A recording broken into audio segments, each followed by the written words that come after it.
What's the haps? I'm Meroka, and today I'm going to be taking a quick look at Battle for the Sun by Appsolutely Studios. This is a first-person shooter, which, if their Steam page is to be believed, documents the realities of war. It's about an alien invasion of Earth. Something about those two things doesn't quite add up for me, if I'm honest. Let's click to start. Let's have a look at the options menu before we go in. Language, there are a number of language options to cater to people who don't speak English, so always nice to see alternative markets catered to. The menus are kind of weird though. If I click back, it only goes forward through the menu. There's back buttons on all of the menu options. The back buttons do not work. It only goes forward through the menu, for some reason.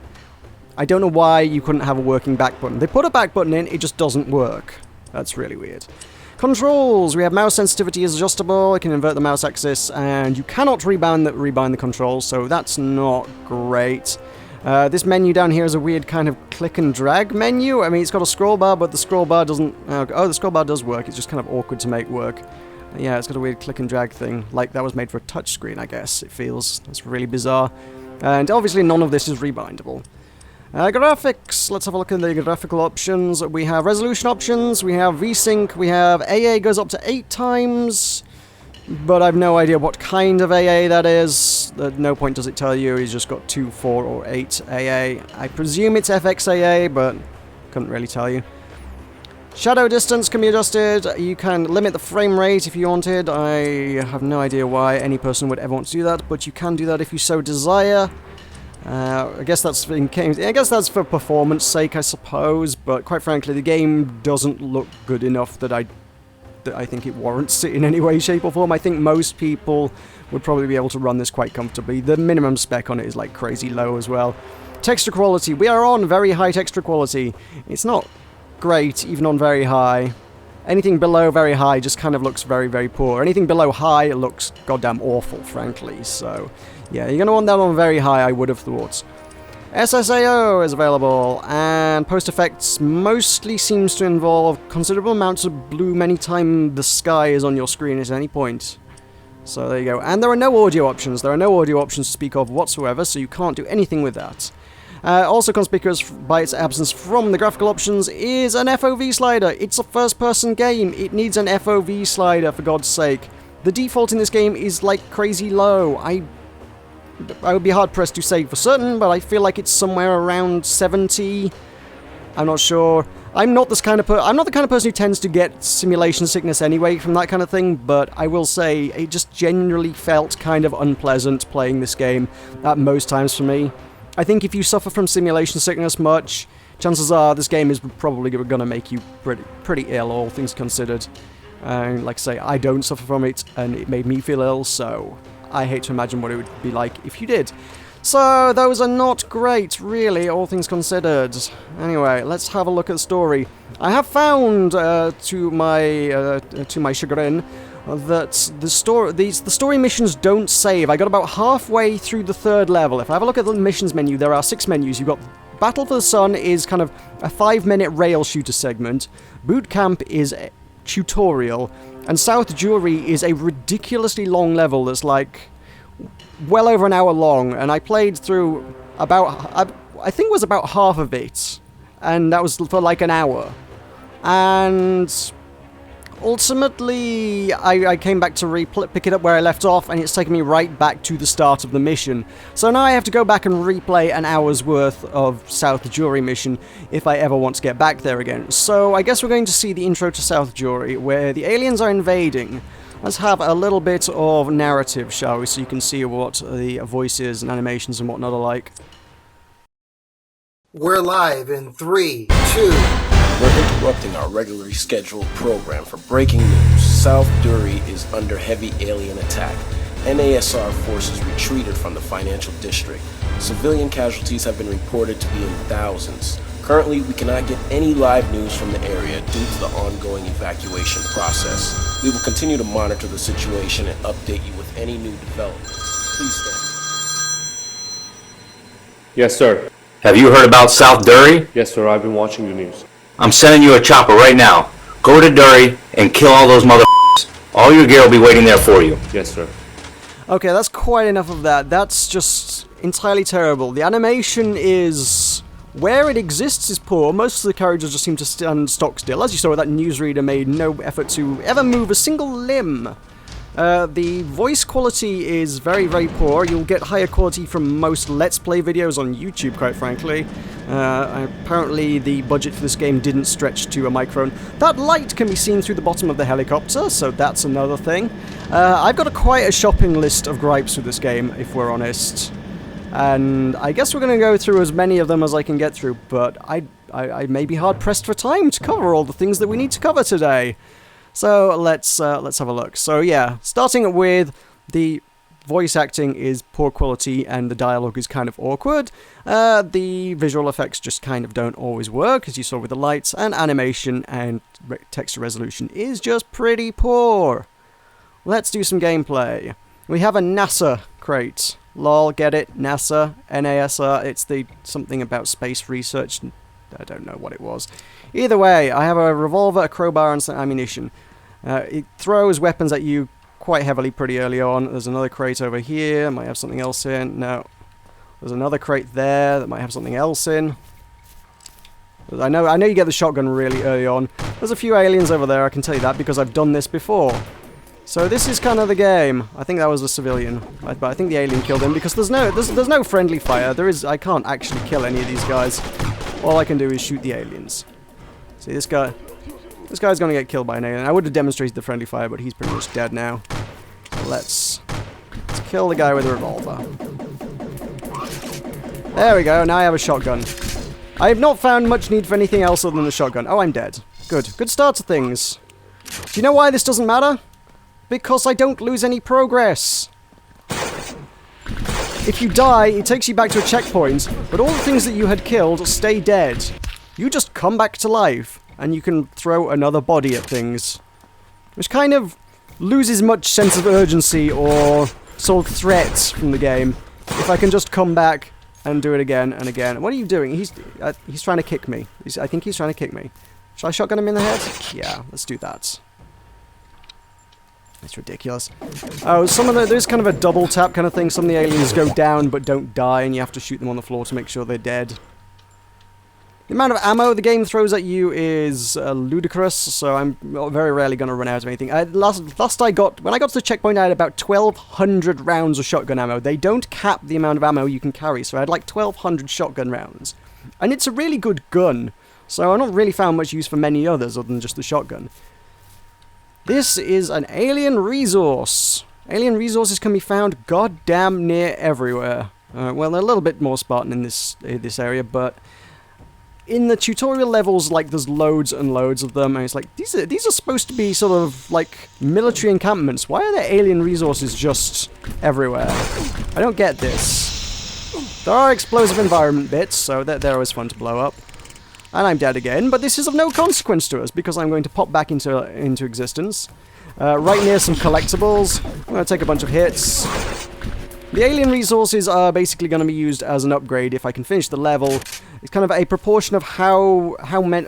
There's kind of a proportion of how many of the alien resources you get, you are given some more or less upgrade points. So I think there's a maximum of 7 per level. Well, he exploded into gibs.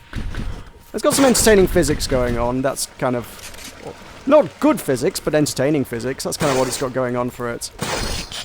So yeah, if I can collect 35 of 35 on this level, it will give me 7. It will give me 7 upgrade points to spend on perks and things at the end of the level.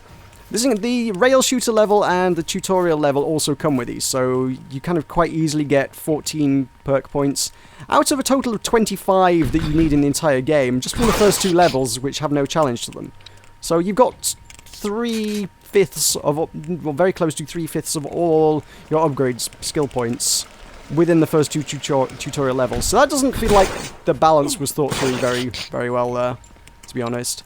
And then this level is obviously much longer. I need to try and collect 35 of them to get the same stuff. So, I don't know, maybe they intended to front load it like that, but it just kind of feels kind of weird to be doing that.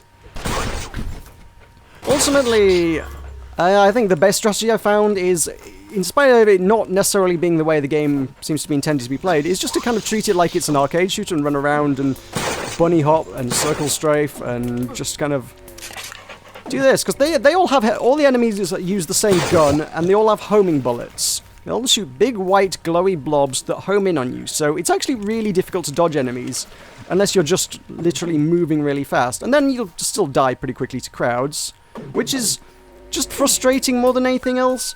It's just because it's time consuming. The penalty to dying is it will take you a little bit longer to get where you want to be. There's some ammo. I was running a little bit low because I don't think I picked any up in a while, but I'm sure there will be many more. There's some there in the road. That one's dead. Oh, there's 2 aliens there. Let's get you. I didn't get that one. I'm gonna die. It kind of does a crazy kind of slow-mo thing a little bit once you lose a lot of health, which just seems to make it even harder to actually escape anything, really. I'm not sure what that's supposed to do, and if that's supposed to give you, like, it's supposed to be like, bullet time, you have some fine-grained control over your motions so that you can escape things more effectively. It really doesn't work like that. Mostly on account of all the aliens have homing bullets. There's literally only one type of ammunition being put at you, and it homes in on you. So, it takes a lot of... Anything involving cover seems to be just done away with in favor of just this sort of circle strafe bunny hop stuff. It's like, this is the most effective strategy to actually deal with them. Run and gun and try and mow them down with a shotgun. I'm not even concerned about my health just because I can just throw more corpses at it, really. There's like no penalty to losing here. It's ridiculous. Okay. I'm getting kind of annoyed by this now. Do I have any other guns yet? Have they given me anything yet? No. You do seem to pick up all the guns reasonably quickly throughout the course of things. I'll get an AK. Here, there we go. There we go. We have an AK. To its credit, actually, the AK is probably a pretty decent weapon. I still find myself preferring the shotgun to it, but as far as they go, this one's not bad. The pistol is a bit of a feeble pea shooter with not terribly great accuracy. So, if you're lucky like that, if you act quickly, you can get into cover. Also, we'll note, for some reason, when changing to another weapon from the crowbar, it's a really slow weapon switch time. You can't. I think there's just a really long crowbar drawing animation that it wants to complete before it will let you change to another gun. Not the crowbar's gun, another weapon. I think he was still in the fire. I think that's what that was. There's another one burning. Oh, was it on the floor and not been finished? That's what it was. I think it was just burning to death. Well, that's fun. It was an alien menace. So that's okay. Let's see if we can pick something up. I think we got a sniper rifle somewhere soon. Assuming I don't just die. I don't know what happened there. I guess something exploded? Is that what happened? Probably. If we can reach the next checkpoint, or get reasonably close to that reach mark, it'll move my checkpoint up to the next bit, and I can continue throwing corpses at the problem from there. To be honest, it's pretty lenient on that as well. If you can get just fairly close to it, you can often end up with a spawn point in advance of where you've already cleared all the enemy out to. So you'll often end up in a sort of weird spawn position where you're like kind of in enemy territory, where you kind of didn't expect to be in enemy territory because you're basically in an area of the map that you hadn't yet cleared the way to, which makes it kind of awkward to navigate. There are lots of these nice little back alleys that are all conveniently blocked off with invisible walls. They couldn't be bothered to put any kind of structure there to sort of guide the player or anything. Just invisible walls, so invisible walls abound. The gunplay is fairly lackluster. I think the AK is probably going to be one of the best ones for demonstrating it, I suspect. Is just that...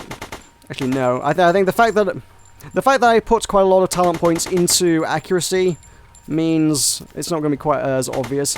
But the recoil, if I just fire from the hip, firstly, the aiming reticle doesn't seem to have any bearing on the gun's accuracy. You can see where the bullets are actually landing compared to where the crosshair says you are firing. So, normally one would say the size of the reticle should be kind of where the bullets are going to go. Not so! And there's no visual indication that aiming down the sights might be more accurate. I'm not really sure. I guess it's a little more accurate, but again, there's no particular visual indication of anything. I got a grenade. I'm going to blow up those guys. Grenades seem to be a bit hit and miss as well. I've found quite a lot of... I think I'm throwing these at... Yeah, I'm throwing these at friendlies. Whoops. Oh, you can do friendly fire if you throw grenades at them. Okay, well that's new. I've had a few grenades I've thrown that just didn't seem to explode as well, which was always a problem. Oh, I've drawn the cross...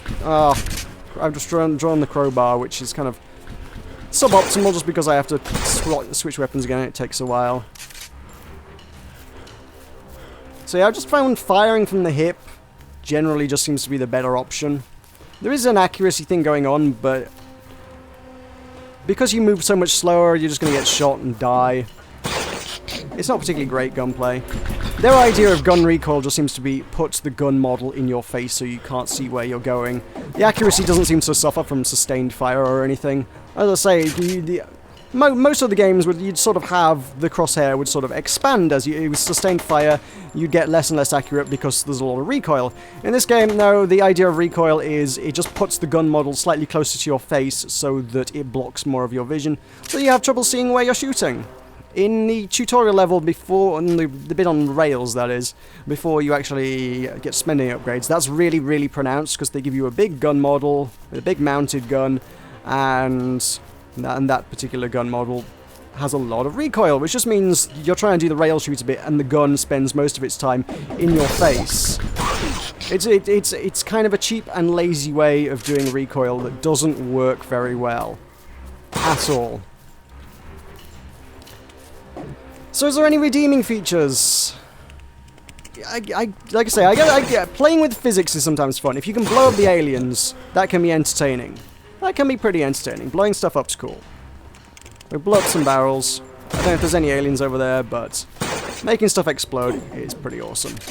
And if you play it, let's say, the simple fact that you're given mountains and mountains of ammunition, and you can move pretty fast, jump a lot, you can kind of bunny hop, circle strafe. If you treat it more like an old school arcadey kind of shooter, I think it's a lot more entertaining just to run around and bunny hop like this. The problem is the fact that all the enemies still have the homing bullets, that if you run into a crowd, you're still just going to die. You're probably going to die quite a lot, regardless. There's a lot of the time. So now I've taken some hits, so now everything's gone slow-mo, and it's awkward. I think if it had just embraced its arcade nature, if they were like... If they weren't trying to document the realities of war and said, hey, this is a silly fast-paced arcade shooter about shooting aliens with a shotgun, I think if they'd been honest about that, that could have been kind of cool. But it seems like they're trying to be something they're not, and they've kind of created this weird mishmash of things that just kind of doesn't really work together very well. You've got this arcade shooter that wants to be almost a modern military shooter, I think, in many respects. And it's kind of bizarre. And just falls a little bit flat. Actually, it falls quite flat. It falls thoroughly flat. Oh, that's one of our guys. I have a sniper rifle now, so we can snipe one of these little critters. And because they have homing bullets, that's still gonna all hit me. Let's make his head explode. That didn't work. I think if you hit any of their bullets, it counters out your bullets. There we go. I'm probably going to die here. No. Okay. I was thinking that there were enough bullets kind of on their way to me, that would probably have finished me off. Your health regen is pretty fast, so you kind of don't need to worry too much about... If you survive, you're probably going to be pretty okay most of the time. You can just kind of... You can cower behind a rock and your health's going to come back pretty fast, which... I don't know... Again, with the style of gameplay, I feel like... Not having the homing bullets... and having non-regenerating health but health kits, I don't know, I feel like that could have worked. They could have made something that would work here. As it is, it doesn't work. What have we got there? We've got an RPG. Let us RPG something. Again, in the old style of things, you're just running around with an arsenal in your pants. You're carrying 9 different kinds of weapon, and about 1,000 rounds in each of them. And I think my RPG must have hit their bullet and exploded in my face there. I think that's what happened there. It's not always immediately clear where you get out of spawn points. We get out of this spawn point here, I guess. Which is back out onto the street here. So what else have I got? Have I got anything to demonstrate? I've got my sniper rifle. That's not... I really need a shotgun right about here, because that'll do that. Okay, let's get this up. No. I was wanting to get the RPG out. I don't know if I got them or not. I really have no idea if I got them or not. Let's try it again. Let's throw more corpses at the thing. The ultimate super soldier. His primary superpower is that he can reincarnate. Like, quite a lot. More of you. Boom. Dead. There we go. I am now carrying 550 shotgun rounds. And we're like... quarter of an hour into the first mission. Also, really, we're a quarter of an hour. I didn't realize I'd been playing this for quite so long. And I'm kind of... probably about ready to stop playing this. I think I'm kind of done with it. It's not great! It's not great. I can't really recommend this. If you really must pick it up, it will be out on Steam later this week, on Wednesday, July 22nd. I don't know what price it is, but for me, whatever they're asking is too much. This is Battle for the Sun. It's not great. I've been Meroka. Thank you very much for watching. I'll see you next time.